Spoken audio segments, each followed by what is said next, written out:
Fala pessoal, tudo bem? Bem-vindos mais uma vez ao Medicanal e essa semana a gente vai falar sobre um dos assuntos mais importantes da cardiologia. Eu estou falando de uma doença que é bastante prevalente, causa muitas mortes, muitas hospitalizações e a gente vai ter um contato muito direto e muito frequente com ela, né, se a gente estiver trabalhando nos prontos-socorros, né, nas portas de hospital, onde a gente vai receber muitos pacientes com uma suspeita de infarto agudo do miocárdio e a gente também vai receber pacientes em diferentes graus, né, de avanço de uma doença arterial coronariana, que é o tema dessa série de vídeos que a gente começa hoje. Como é um assunto bastante extenso, que tem muitos detalhes, e mesmo assim a gente não vai de maneira nenhuma esgotar esse assunto aqui nos nossos vídeos, a gente vai fazer uma série de 4 vídeos no mesmo esquema do que a gente vem fazendo com os outros vídeos de clínica, né, com os outros assuntos. E como o assunto é longo, vamos começar logo depois da vinheta.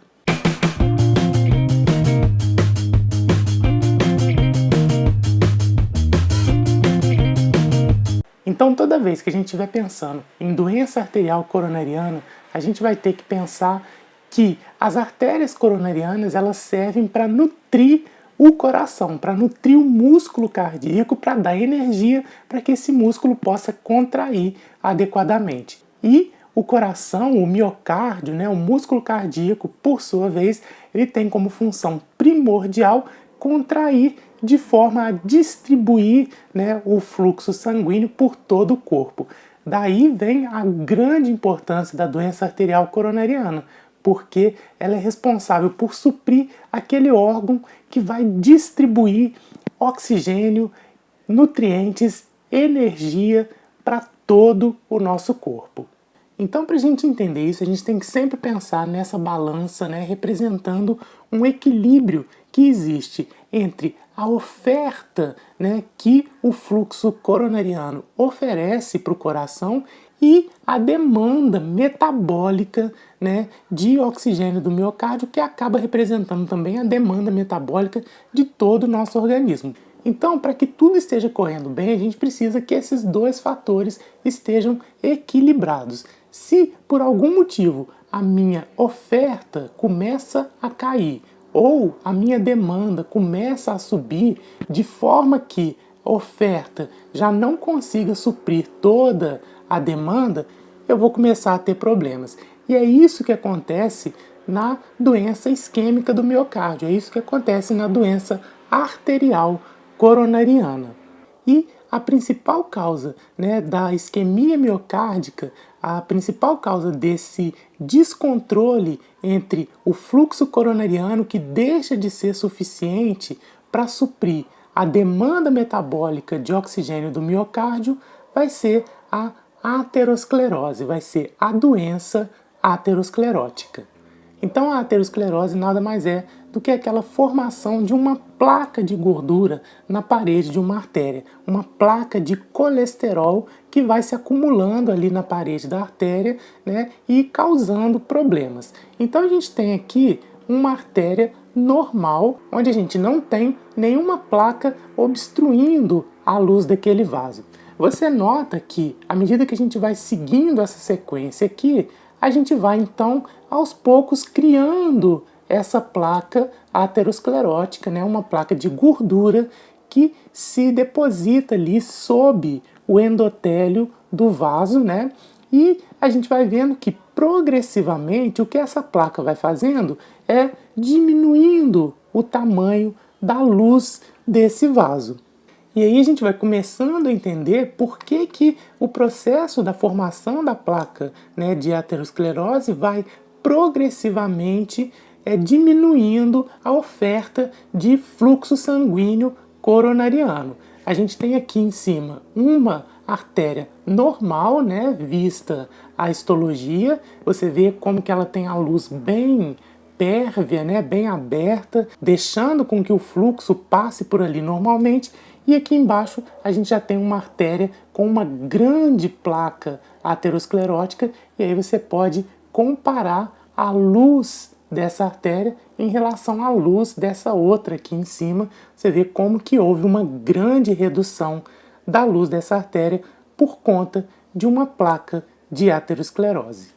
A gente sabe que o músculo cardíaco ele tem uma reserva metabólica, né? Que o fluxo coronariano ele não só é suficiente para suprir, né, toda a demanda de oxigênio e de energia, né, que aquele músculo precisa, como essa oferta ultrapassa aquilo que o miocárdio precisa, justamente para aquele momento em que houver uma subida da demanda, né, a gente consiga suprir esse aumento da demanda com aquele fluxo que existe ali. É por isso que quando a placa de aterosclerose começa a se formar ali no vaso, a princípio o paciente não vai ter sintoma nenhum, ele não vai sentir nada, porque à medida que a luz do vaso vai fechando, a gente vai tendo uma diminuição do fluxo sanguíneo progressiva, né, ali para aquele miocárdio, mas como aquele fluxo coronariano ele já é mais do que suficiente, né, para suprir a demanda do músculo cardíaco, nesse primeiro momento não vai haver falta de oxigênio e de nutrientes para aquele músculo.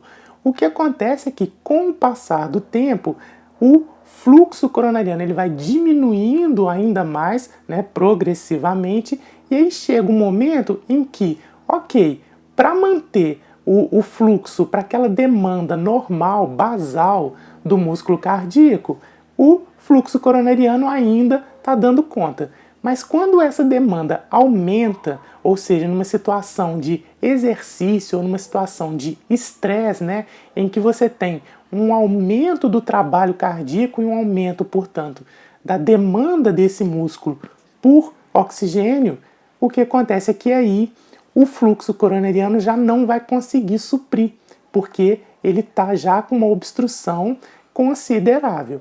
E é por isso que os primeiros sintomas de uma doença coronariana, de uma maneira geral, aparecem durante os esforços, porque é quando aumenta a demanda e aquela oferta já não vai conseguir suprir esse aumento da demanda. Se nada for feito e essa doença aterosclerótica continuar progredindo, vai chegar um ponto em que, até no repouso, o fluxo sanguíneo coronariano já não vai ser mais suficiente para suprir a demanda basal daquele coração.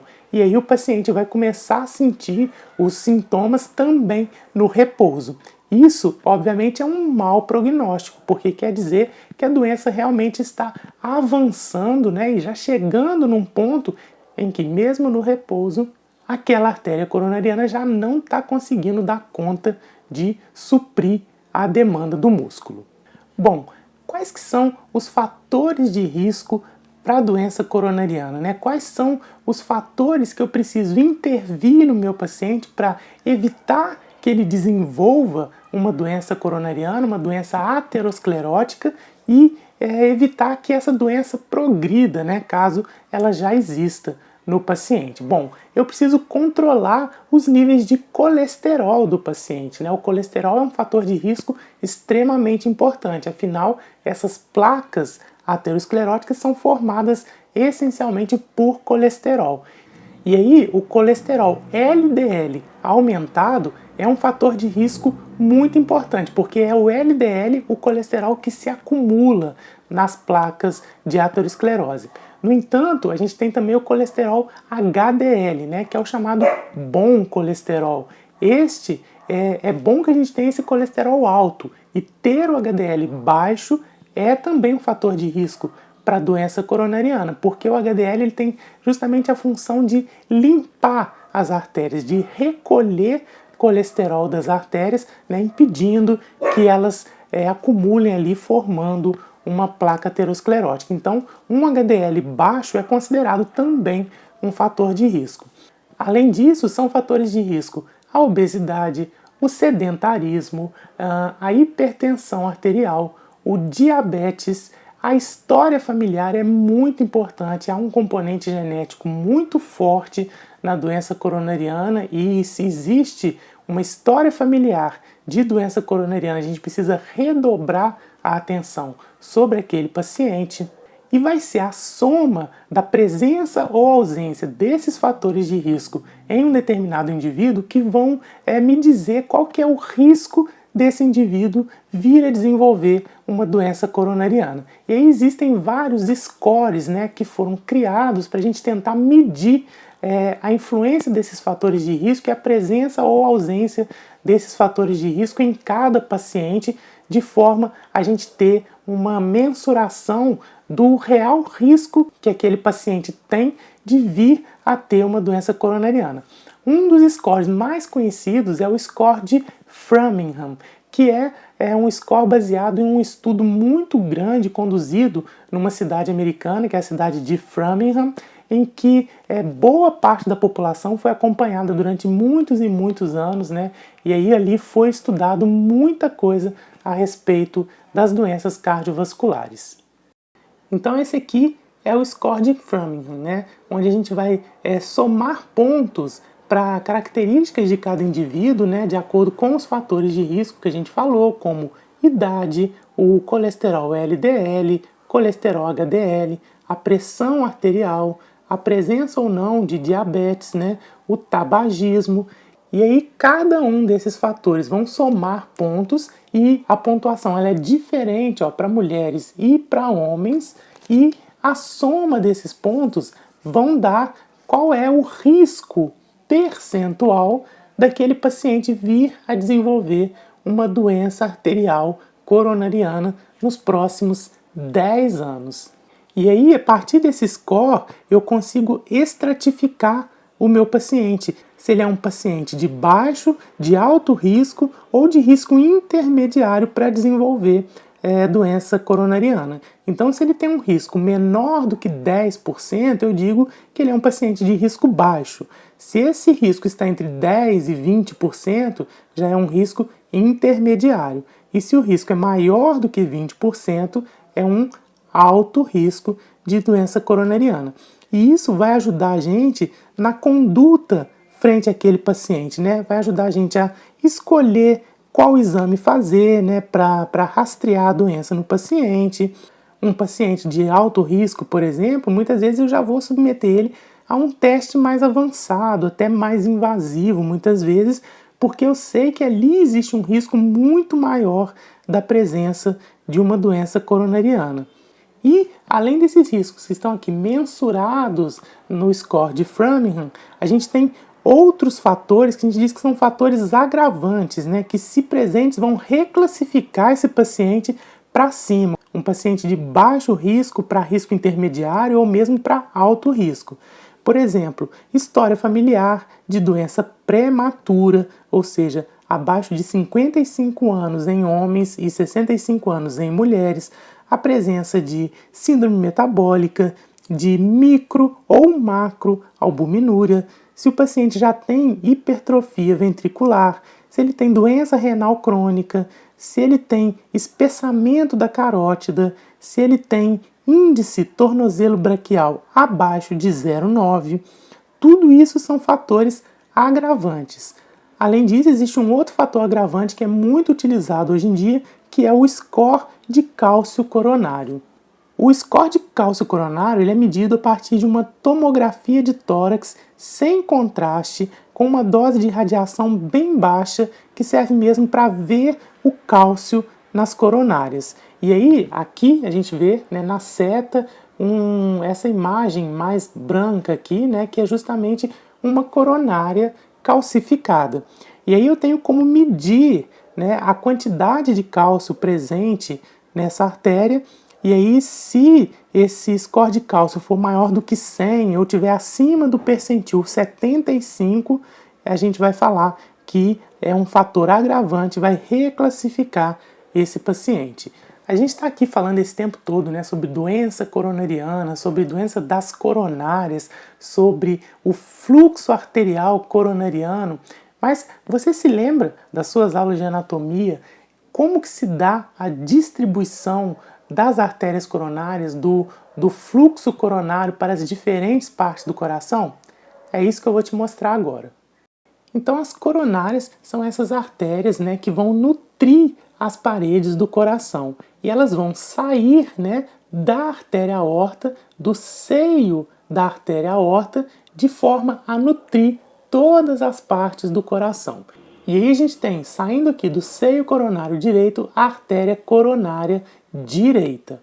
Que nessa outra figura aqui a gente vê aqui, né, a artéria coronária direita saindo então do seio coronário direito. Do seio coronário anterior esquerdo vai sair o tronco da artéria coronária esquerda. E esse tronco ele vai bifurcar, dando a artéria circunflexa, que vem aqui para trás, né? E a artéria descendente anterior ou interventricular anterior, que desce aqui anteriormente. Aqui na outra figura a gente tem o tronco da coronária esquerda, a artéria circunflexa e a artéria descendente anterior. A artéria circunflexa ela vai dar os ramos marginais e a descendente anterior os ramos diagonais. A artéria coronária direita ela vai irrigar o ventrículo direito, mas também a parede posterior e a parede inferior do ventrículo esquerdo. A artéria circunflexa ela irriga a parede lateral do ventrículo esquerdo e a descendente anterior, que é a principal artéria do coração, ela vai irrigar toda aqui a parede anterior, o septo interventricular e o ápice do coração. E a gente vai ver mais à frente que isso vai ser muito importante na hora de localizar um infarto do miocárdio. É importante para a gente entender a doença coronariana que a gente tem uma visão cronológica das coisas que vão acontecendo. E é isso que a gente vai começar a montar na nossa cabeça agora. Então eu falei para você que quando eu tenho ali uma placa de aterosclerose numa dessas artérias coronárias, essa placa ela vai progressivamente ocluindo essa artéria. E isso, num primeiro momento, não vai trazer nenhum sintoma para o paciente. Por quê? Porque essa oclusão ela não vai ser suficiente para reduzir o fluxo sanguíneo para aquele miocárdio de forma a prejudicar a sua função. Porque, afinal de contas, a gente tem uma reserva miocárdica, né, no coração normal. Vai chegar um ponto em que esse fluxo vai estar reduzido de tal forma que, no momento em que aquele coração precisar fazer um esforço maior e, portanto, precisar de um pouco mais de energia, a oferta das coronárias já não vai ser suficiente para suprir essa demanda. E aí, nesse momento, o paciente vai começar a ter a sintomatologia. E o grande sintoma, né, da doença coronariana, na hora que o músculo cardíaco não recebe suprimento adequado, é a dor no peito, é a famosa dor no peito, né, da doença coronariana, que é a chamada angina do peito ou angina pectoris. Então a angina ela é a principal manifestação clínica da doença coronariana. Ela vai ser caracterizada por uma dor precordial, né, típica aqui do lado esquerdo, é uma dor em queimação ou em aperto, uma dor que pode ser desencadeada pelo exercício ou pelo estresse emocional, né, dependendo do grau de obstrução. Essa dor vai aliviar no momento do repouso ou com o uso dos nitratos, né, que são drogas vasodilatadoras. Essa dor é uma dor precordial, mas que pode também ter irradiações, né, para o membro superior esquerdo, para a mandíbula, né, pode ter aí uma distribuição que também é de certa forma característica. No entanto, nem sempre o paciente vai ter esse quadro típico. Ele pode ter os chamados equivalentes anginosos, que vão ser uma dispneia súbita, uma tonteira, pode ser até uma dispepsia, né? Pode ser uma dor no estômago, um quadro parecido com uma queimação no estômago, pode ser uma síncope ou uma pré-síncope, né?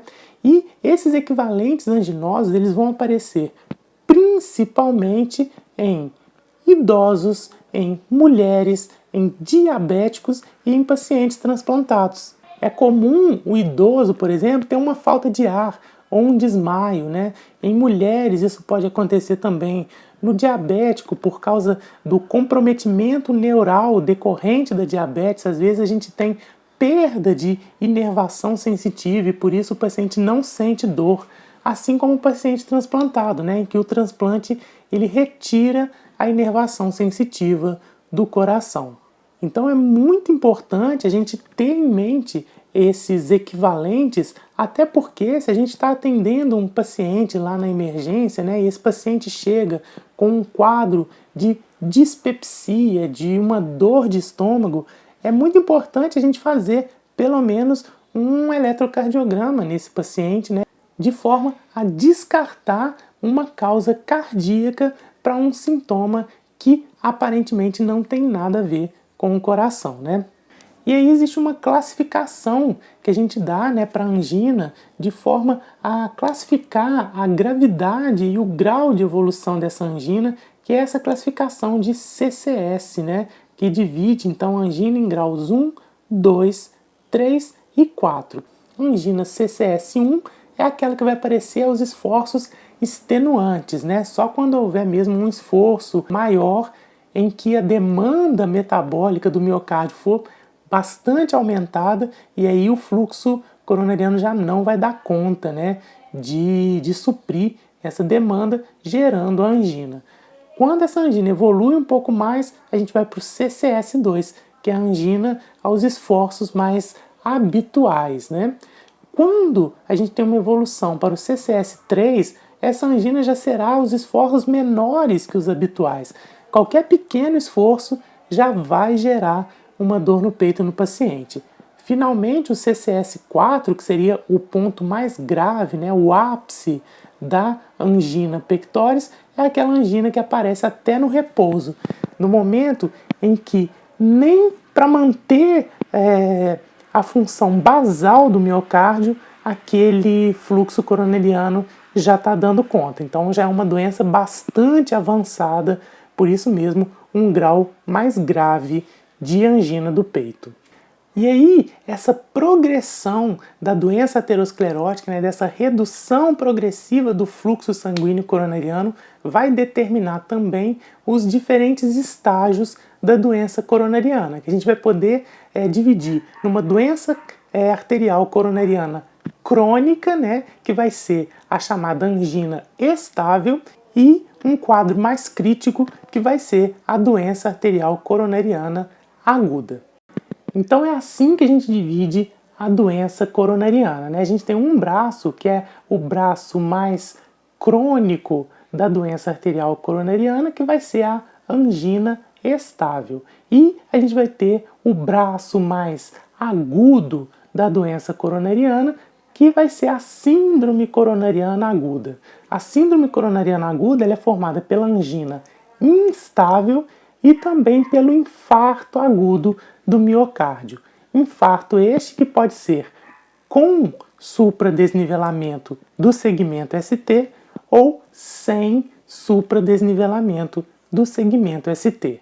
Na angina estável, a gente tem esse quadro que eu venho mostrando para vocês desde o início do vídeo, né? É aquele quadro em que eu tenho uma oclusão que vai aumentando, aumentando, até chegar no ponto em que o paciente começa a sentir dor ao esforço. E aí, quando ele faz repouso, ele melhora. É uma obstrução parcial que, nos momentos de esforço, acaba gerando um momento de isquemia, né? Um momento em que o sangue não está chegando adequadamente naquele músculo cardíaco. É importante saber que neste momento aqui a gente tem uma placa que está estável, né? Uma placa de aterosclerose estabilizada. Na síndrome coronariana aguda, e ela é aguda justamente porque ela é causada por um rompimento daquela placa e a formação ali então de um trombo. Esse trombo ele pode ocluir totalmente a artéria ou ocluir ela apenas parcialmente. E aí, se ela oclui a artéria totalmente, eu tenho um infarto com supra de ST. Se a oclusão é apenas parcial, eu posso ter ou uma angina instável ou um infarto sem supra de ST, e a gente ainda vai ver a diferença entre essas duas condições. Então a gente vai por partes, a gente vai falar um pouco sobre cada uma dessas condições, sobre a angina estável, sobre a síndrome coronariana aguda e seus 3 braços, que são a angina instável, o infarto sem supra e o infarto com supra de ST. E a gente vai começar falando um pouco sobre a doença coronária crônica, né? Sobre a angina estável. Mas isso vai acontecer na segunda parte do nosso vídeo sobre doença arterial coronariana. Eu te espero lá.